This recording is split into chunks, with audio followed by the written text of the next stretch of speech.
Bonjour, vous êtes bien sur Fil Papier Émail. Aujourd'hui, nous allons réaliser un marque-page facile.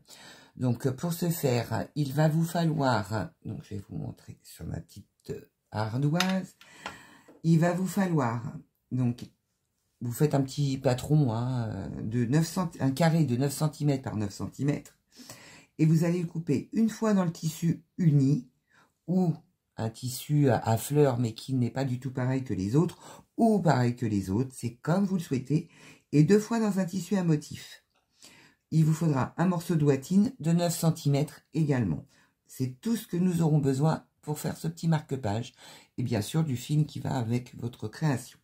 Donc je vous laisse marquer, donc un carré de 9 par 9, il vous le faut une fois dans le tissu uni, deux fois dans le tissu motif, et une fois dans la ouatine. Voilà. Donc ça, j'enlève. Je vous montre ce que ça donne. Voilà ce que nous allons faire aujourd'hui. Donc un petit marque-page. Donc je vous montre que ça fonctionne. Hop. J'ai pris 2 pages. Alors, ça ne va pas. Voilà ce que ça fait quand on le met sur la première page. Ensuite, quand vous êtes à la page 7, et ben vous le mettez à la page 7 et vous refermez votre livre. Et votre petit marque-page reste bien en place. Voilà ce que nous allons faire donc aujourd'hui. C'est petit toon, hein, mais pour rentrer dans le calendrier de l'Avent. Donc ça sera le tuto numéro 18. Donc on y va. Allez, c'est parti. Hop, j'ai préparé ma machine, mes ciseaux, nous allons faire là. Je vous montre comment tout installer. Donc, vous prenez votre morceau de ouatine de 9 par 9. Vous la posez devant vous. Vous prenez votre tissu uni. Bon, moi, il a un carreau parce qu'il est différent de l'autre. Donc, votre tissu uni ou à carreaux ou à fleurs, peu importe. Vous le posez endroit vers vous. Vous mettez bien tout, que tout soit bien comme ça. Il vous reste après vos 2 carrés. Ce que vous allez faire, c'est que un carré, vous allez le prendre, vous allez le plier en 2, en triangle en fait. Vous allez bien le positionner bord à bord, donc ça vous fait un triangle. Vous allez ramener votre marque-page. Vous allez mettre votre triangle de cette façon, dans un des coins. Vous ne pouvez pas le mettre autrement, c'est ce coin-là ou ce coin-là. Enfin, peu importe, puisque c'est un carré dans n'importe quel coin. Mais il faut que le côté ouvert se retrouve... En fait, le côté ouvert se retrouve du côté couture. Voilà. Donc, je remets tout bien. Voilà. Et ensuite, vous prenez donc le dernier tissu motif et vous le posez sur votre création. Enfin, sur... Donc, endroit contre votre tissu. Ah, j'y arrive pas. Voilà. Endroit. Tout est à l'endroit. D'accord? On va coudre, donc sur l'envers, bien sûr. Maintenant, on va mettre des pinces pour tenir le tout. Il va falloir laisser une petite ouverture pour tourner. On coud à 1 cm du bord. Donc là, moi, je mets... Et je vais laisser, en fait, où il n'y a rien ici, je vais laisser l'ouverture. Donc, je mets des petites pinces pour me repérer. J'en ai 2, c'est parfait. Donc, je vous montre ce que ça donne. Je mets ça comme ça. Voilà. Donc, votre ouatine est derrière. Vous avez bien tout installé. Maintenant, on va démarrer la couture ici. Point avant, point arrière, on va tourner tout autour. Point avant, point arrière pour terminer. Et ça, il ne faut pas coudre. C'est pour qu'on puisse retourner notre marque-page. On y va pour la couture. Donc, je me place sur un des côtés en bas pour pouvoir tourner. Je mets mon pied de biche bien au bord. Et je me replace correctement. Je vais passer à 3. Voilà.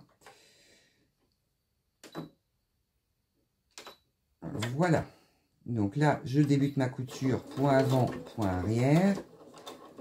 Et je continue. Je vais arriver dans un angle, je laisse mon aiguille plantée, je lève mon pied de biche, je tourne. Donc là, il me manque un point, donc je vais le refaire. Hop. là, j'ai mon pied de biche qui est bien au bord de mon tissu. Et je continue ma couture jusqu'à mon autre angle.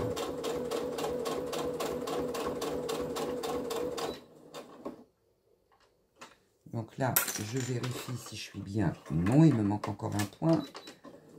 Hop. J'enlève mes épingles. Je me replace correctement.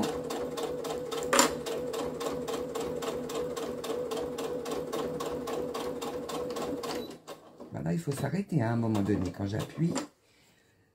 Soit je vais trop loin, soit je vais pas assez loin. Bon, encore un point. Et là, je suis bien au bord de mon tissu.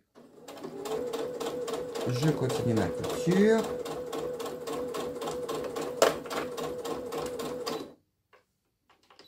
Encore un. Hop. Là, je suis pas au bord. Donc, je fais encore un point. Et là, je suis bien au bord de mon tissu. Et là, je vais faire point avant, point arrière pour terminer. Voilà. Je coupe mon fil. Donc là, j'ai bien mon ouverture. Tout mon contour est fait. Je vais couper mes petits fils qui dépassent. Hop. Je mets la poubelle à côté, ça tombe bien. Ensuite, je coupe derrière.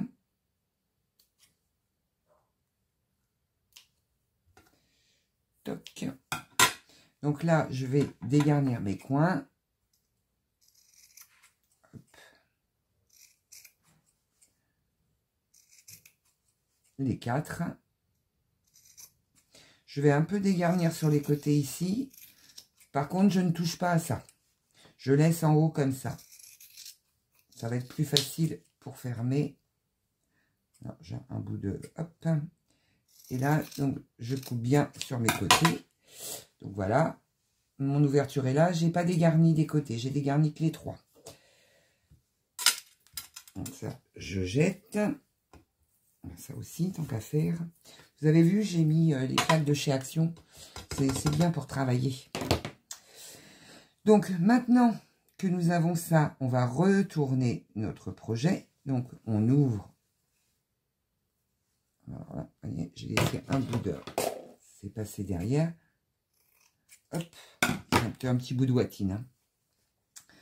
Donc là, j'ouvre mon projet. Et là, je vais tourner tranquille. Parce que l'ouverture n'est pas très grande. Donc là, je retourne mon projet. Je fais tout bien passer de l'autre côté. Je sors bien tous mes coins.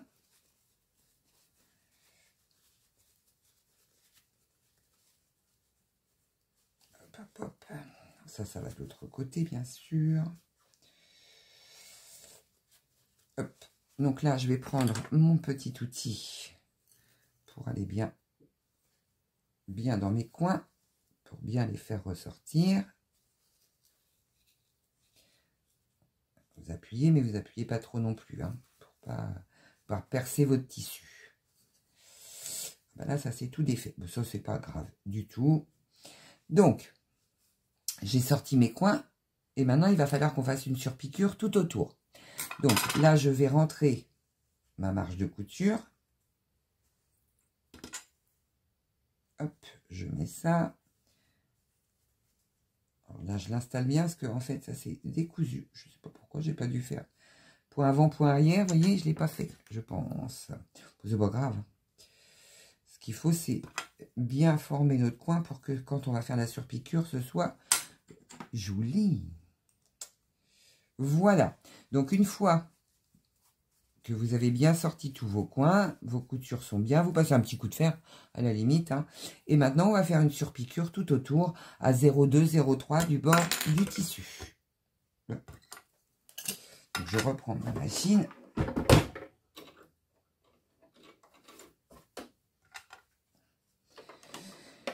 Et là, je vais me mettre tout de suite ici. Comme ça, je vais être tranquille. Là, et je passe à 3,5. Donc là, je fais... Ah bah oui, si j'enlève pas, il va y avoir un problème. Ah, je ne veux pas s'enlever. Donc là, je reste bien mon aiguille plantée, je lève mon pied de biche et je tourne. Là, j'aide un petit peu parce que là, c'est assez gros. Vous mettez votre belle-mère derrière. D'ailleurs, dites-moi si ça vous intéresse qu'on fabrique une belle-mère pour soulever votre pied de biche, en fait, quand vous avez des épaisseurs. Ça marche bien. Allez, hop. Hop.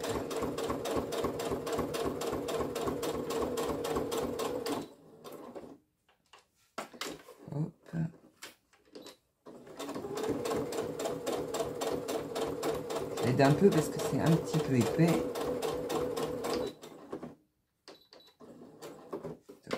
Et là, je reviens sur ma couture. Non, non, non, non, non.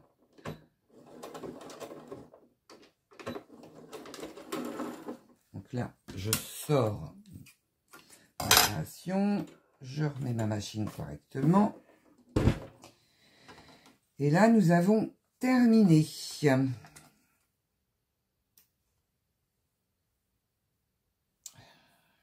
Ça là.